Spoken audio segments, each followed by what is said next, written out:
Hello and welcome back. Uh, Today we are going to be continuing our lecture series on World War One. Very specifically, we're going to pick up where we left off at the Battle of the Marne and the creation of trench warfare, and we're going to actually today discuss trench warfare and what that is like. So the war has started.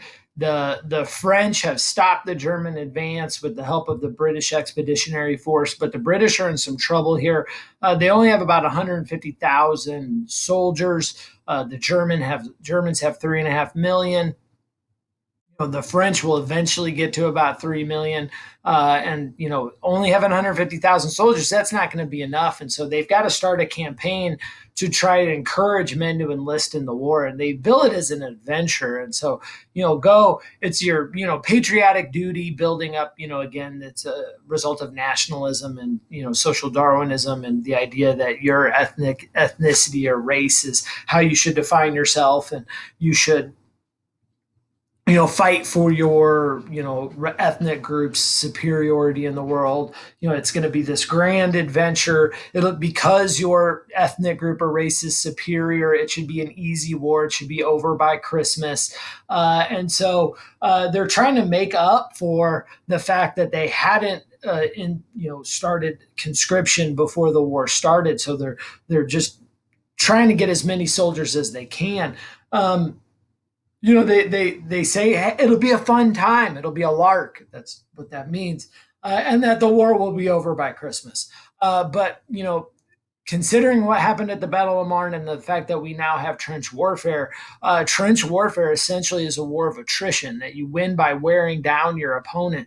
That doesn't happen quickly, particularly when the combatants are industrialized and can mass produce goods. And so this ends up kind of being a farce. And entire generation of British men are going to sign up to fight thinking it's going to be relatively easy, and it's going to, because trench warfare is so brutal, they're going to be severely disappointed.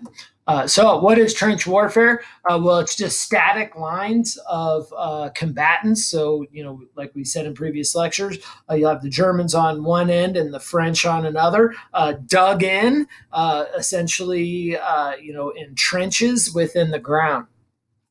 And this makes the war a war of attrition, where to win, the strategy is about wearing out your opponent through continuous losses of people and material. And so, whoever runs out of bullets and soldiers first loses. And it's not just bullets and soldiers; it's food, it's all of that. And so, that's essentially what trench warfare is. The idea isn't necessarily as much to capture ground, although they will attempt to do that. Much ground won't exchange hands in this war. As a matter of fact, Germany will lose. This is how unimportant geography is in this war. Germany will lose the war without ever having fought on German soil, right? All the fighting is going to be in, essentially France and Belgium. And France is going to win. So it really is about killing your opponent. England and France will not adapt to this new warfare well. As a matter of fact, Germany is surrounded by enemies. There are, although they've got more troops than any other one nation, they're just not going to have nearly as many troops as Russia, France, and England combined. And then eventually, 2 years into the war, America joins in. There's no way that, looking on paper, you would think that Germany would stand a shot. But because they embrace science and technology and education, they're going to be able to punch above their weight class, meaning they're going to be able to fight much tougher than you would expect. They embrace trench warfare. They recognize immediately, like, okay, this is what warfare is, so we need to build the biggest and best trenches. They will build underground bunkers. They will make sure they're clean. They'll build in drainage systems to make sure the water doesn't pool up so their soldiers can stay dry and comfortable. And secure from artillery attacks, and they try to make their trenches as wide as possible so soldiers can move back and forth, and communication lines are as available as can be. Whereas England and France, on the other hand, they do have the exact opposite approach. They're not going to embrace trench warfare. They're going to think like, look, their actual strategy is to make their trenches as uncomfortable for their soldiers as possible, because they think if they make them comfortable, the soldiers won't want to get out of their bunkers to go fight. And so there's no drainage system. There's, a lot of times there's no bunkers to hide from the shelling, because eventually what will have to happen is you're going to have to come out of your trench, run across the space in between trenches, which is known as no man's land, to attack the enemy. And the British and French just feel like their soldiers, if they're comfortable in their trenches, they won't risk running across no man's land, which is incredibly dangerous because you're running essentially undefended across this stretch of land while the enemy is shooting at you from a defended position. So that's scary. British and French think their soldiers won't do that if they're comfortable. Plus, they don't trust their soldiers to crawl across no man's land or run across no man's land or zigzag across no man's land, because they think that their soldiers will break apart, they'll lose discipline and run away. So they essentially are going to force their soldiers to stand shoulder to shoulder and walk across no man's land. That's a really bad idea when the enemy's got machine guns and they're just at you. And so England and France, who have all these advantages, are going to negate those advantages by just being dumb. Sorry, England and France, for calling you dumb, but that's dumb. So we're going to see these essentially these trenches stretch for over 400 miles, essentially from the Alps all the way to all the way to the sea. And so these are static lines, meaning they don't move a lot. And literally hundreds of thousands of people are going to die just to gain 100 yards of territory in some cases. I mean, it's going to be really brutal fighting. So what's trench look like? Well, the basic layout of a trench looks like this. Generally speaking, figure they're around 7 feet deep. You want to be able to walk in them without, if your head is popping over the top, you'll get shot by a sniper. At the deepest part, they're about, so right here, from here to there, you're looking at about 7 feet. There's a trench board. I think you can see the mouse moving around here. I'm trying to circle it. That second trench board, that's called the fire step. They call it the fire step because that's the step you have to step on to fire over the top. See how creative they are. This portion right here, this hill, there's a hill going up to the trench that's called a parapet. So when you're standing here and firing over what is generally there's sandbags at the top, that's designed to stop bullets. The parapet, it does the same thing. It stops bullets. Plus, it allows when your trench is being attacked, it means the enemy has to run uphill. If you're shooting down and your enemy is shooting up, that's great for you because shooting down, you're much more accurate. Shooting up, when you're running uphill, you tend to fire high. And so you tend to miss high. And then, sorry, didn't mean to do that. We're going to go back. And then one of the things that really is going to be instrumental and probably, honestly, the most deadly weapon in World War I, more deadly by far than poison gas, which poison gas gets some reputation. It's going to kill about 100,000. Talking about 10 million deaths, 100,000. That's although it's awful. One of the defenses and weapons that is going to be the most deadly is going to be this. It's going to be barbed wire. They're literally, the Germans are really going to embrace barbed wire. Sometimes they're going to barbed wire like 50 feet deep. It's not razor wire like we have today that's like surrounds like prisons and things like that. The razor wire today, it can cut you up so bad that it kills you if it gets the right vein or right artery. This isn't that. This is just barbed wire. It's got spikes in the barbed wire itself doesn't kill you, but it is the most deadly weapon in World War I because it's designed to catch your clothing. And so when you run across no man's land, you're running across that 100-yard area under enemy fire. They're shooting at you. And as soon as you get to the enemy trench, you hit the barbed wire and you just try and run through it. It catches your clothes. And then the guys in the machine gun nest that's in the back of the trench here, hopefully you can see the arrow, I'm circling it. They can essentially just mow you down while you're caught in the barbed wire. And so barbed wire is going to be absolutely Absolutely devastating. Now, the enemy trench is off to that side of the screen. So, no man's land, that area is just past the barbed wire, and it's the land all the way up to the enemy trench. So here's actual pictures of trenches during World War One. Now notice that these trenches are very narrow. The British and French trenches were very, very narrow. Generally, only one soldier fully equipped could walk down the trench, which means you could only go in one direction. German trenches tended to be much wider, and so two soldiers could walk down them. That means one could go in one direction, one could go in the other direction. You might not think that's a big deal, except when you're fighting a battle, you're sending troops all over the place, and in the British and French trenches, you would get traffic jams all the time, which means you can't react quickly to attacks. You can't get there'll be times where you're going to be sending enemies to, or you're going to be sending, I'm sorry, soldiers to the front to attack the Germans, and they're never even going to get to the front because they get stuck in traffic jams in your own trenches. And so, building a narrow trench is not good. And the British and French trenches will be exceptionally narrow. The German trenches, they're going to be able to move around troops much faster, which means they're going to be able to react much quicker. And again, it's one of the things that even when your enemy has superior numbers, if you're smarter than they are, you can kind of overcome. So here are pictures of soldiers in the trench. More pictures. These are soldiers that are actually what's called standing to. That means that they're on the fire step, getting ready to attack. And so, you would stand to. There's always somebody essentially standing to. It means you're the one that's on the trench, looking in case there's an enemy attack and defending your trench. And that's what these soldiers are doing. They're standing to. Trenches generally come in three lines like this. There's the front line trench that you can see here. I'm using the cursor again to point out the front line trench. That's the one closest to the front. It's got barbed wire in front of it, and then no man's land out in front of that.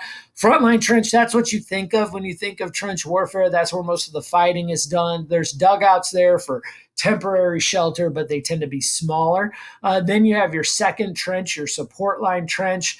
Those would have your big bunkers that people can sleep in. A lot of times we'll have your, a lot of your machine gun housing in that area. You're going to have medics back in that area. And in the back, you have your reserve line trenches. That's where like a lot of the communication stuff is going to be, where a lot of the officers and stuff are going to be back there, and the reserve troops that aren't fighting. So just because you're at a battle doesn't mean you're always fighting in that battle. Sometimes you're held in reserve, and so those reserve troops would go to the front, rotate into the front to relieve the people that have been fighting, and then the people that were fighting go back to the reserve trench to kind of catch a breather, get something to eat, receive medical attention, whatever. And then behind that reserve trench is where you typically find your artillery, your long-range explosive weapons. This is no man's land, the space between trenches. That space can be anywhere from, a few hundred yards to miles long. Depends on the area. They're not all the same.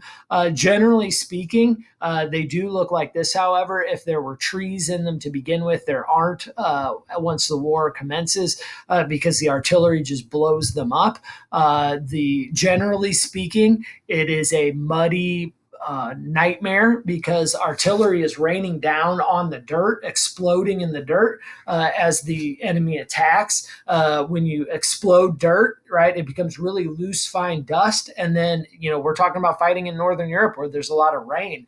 And so there's these huge mud puddles. And so imagine you have to get across no man's land and attack the enemy under machine gun fire. Generally speaking, you're loaded with 60, 70 pounds of supplies, and you're being told to walk across this mud pit. How fast are you going to move? If you said not fast, that's the understatement of the year. You're going to move incredibly slow. Sometimes you're going to get stuck in the mud. As a matter of fact, in the Battle of Ypres, we're going to see people drowning in mud. I mean, how awful is that? But it's going to be really slow, which means you're essentially sitting ducks for machine gun fire. So imagine there's no place to take cover here. I mean, some soldiers will like dive into these little, like puddles, mud puddles, and try and hide in there till it's all over. And then that'll work sometimes. Sometimes they'll drown in those puddles. But when it turns real bad and it becomes clear that you're not going to be able to make it across, what a lot of soldiers do is they just kind of lay down and pretend to be dead and wait until nightfall and then try and crawl back, which is real dangerous to do. But it's a no man's land is a killing field, is essentially what it is. And so think about how brave you have to be to march on command across that. It's brave. Also kind of stupid, but it's brave. The Germans will learn really quickly to try and evade and crawl across it, wait till they're spotted, then jump up and run and zigzag. It won't really be until after the Battle of the Somme that the British and the French are going to adapt to that as well. So there's going to be a couple of years where the British and French are trying to walk across this. Um, Now, one of the be careful here. I'm just warning. There's some pretty graphic images coming up. So if you need to take a break, go ahead and take a break. One of the just silent killers during World War One is going to be trench foot. Trench foot is a fungal infection of the foot. It's actually gangrene, and it eats your skin off essentially. And if you don't stop it quick, it spreads. And so this is a result of essentially wet feet. I mean, you've ever been in the bathtub too long, you get wrinkly. If you stay in there for weeks at a time, eventually you'll get so waterlogged that you'll get gangrene and your limbs will start falling off. This is going to be absolutely disastrous to the people in the trenches. Now, keep in mind, trench foot is definitely going to affect the British and the French more because remember, the Germans have drainage systems to keep to be able to keep their trenches as dry as possible. They're going to build platforms that rise above the water, and a lot of the French and Germans, it's just mud. And so they're just walking around in mud. And so this is what happens to your feet if you allow your feet to stay wet for too long. And so, this is going to be just absolutely terribly devastating when something like this happens, when you get gangrene. The only way to really fix it at the time is to amputate. And if you amputate, you need to make sure you amputate high enough up that no gangrene is beyond where you amputate. And so, generally speaking, get it in the foot. They might just cut your leg off at the knee. Get it up to your shin. They might cut your leg off at the hip just to make sure they get enough so it doesn't kill you, because ultimately it will essentially kill you. Just the British, are going to have 20,000 cases of trench foot just in 1914. So, that's a tremendous amount. Think about that. The Germans don't just have to kill you to get a soldier out of the war. They can just sit back and wait until the British all get trench foot, because can that soldier right there fight? Of course not. They're out for the entirety of the war. And so, after 1914, we're going to start to see the British and French recognize, like, maybe our strategy of making the trenches terrible so our soldiers want to fight is a terrible idea. And so what the British High Command is going to do is they're going to realize that they're going to have to make sure that their soldiers take care of their feet. And so what they're going to do is they're going to go to the officers, and they're going to hold the officers, like the lieutenants, responsible, that if any of their soldiers get trench foot, then that lieutenant is going to be punished. And so immediately what starts to happen is things get better, because the lieutenant is going to do nightly foot checks. And so they're going to say, hey, look, I want you to take off your boots and your socks. I want you to put your socks next to a fire to dry out. I want you to dry out your feet and put on a fresh pair of socks. Lace your boots up. If your boots aren't in good condition, the lieutenants make sure that you get a new pair of boots. They're actually going to start to make waterproof boots to help this from happening. And they're essentially going to force good foot care, which you think is like take care of your feet, but at the time it wasn't manly, and you should just be tough. And that ended up backfiring. They're going to start to oil their feet to try and keep the water off, right? Oil repels water. And so some of the lieutenants will make their soldiers oil their feet to repel the water. But the biggest thing is just making sure that your feet stay dry. And so they're going to make sure that the soldiers have enough socks, that they have boots that don't have holes in them. And then they're going to start to put in drainage systems into the trenches. And so they're going to build floorboards that keep their feet above the water. And so eventually, from regularly cleaning your boots and you're drying out your socks and cleaning your feet, from waterproof footwear and drainage systems, eventually the trench foot will not become an issue. And so we'll see that it will essentially be mitigated, because you can't let this kind of thing happen to soldiers. Unfortunately, they waited for a long time to do this, and so you're going to have an entire generation of young men that, even if they survive the war, they're going to come back as amputees. And so remember, at the time, we're just beginning in America and England to build social safety nets. And what I mean by that is the government's just starting. To enforce minimum wages and anti-discrimination laws and things like that. So these guys, the military is going to give them a small pension, but it's going to be very difficult for them to find work. I mean, people aren't going to want to hire amputees, and there's no disability, there's no unemployment. These guys got to hope that they can either find an employer that's willing to hire them, or they have a good family that's going to help take care of them. But it's a tough situation for them to be in. And and the saddest part about this is it's all totally avoidable. They would have just had better conditions in the trenches to begin with. Okay, that concludes our lecture on trench warfare today. I appreciate your time, and I will see you again shortly. Thank you very much.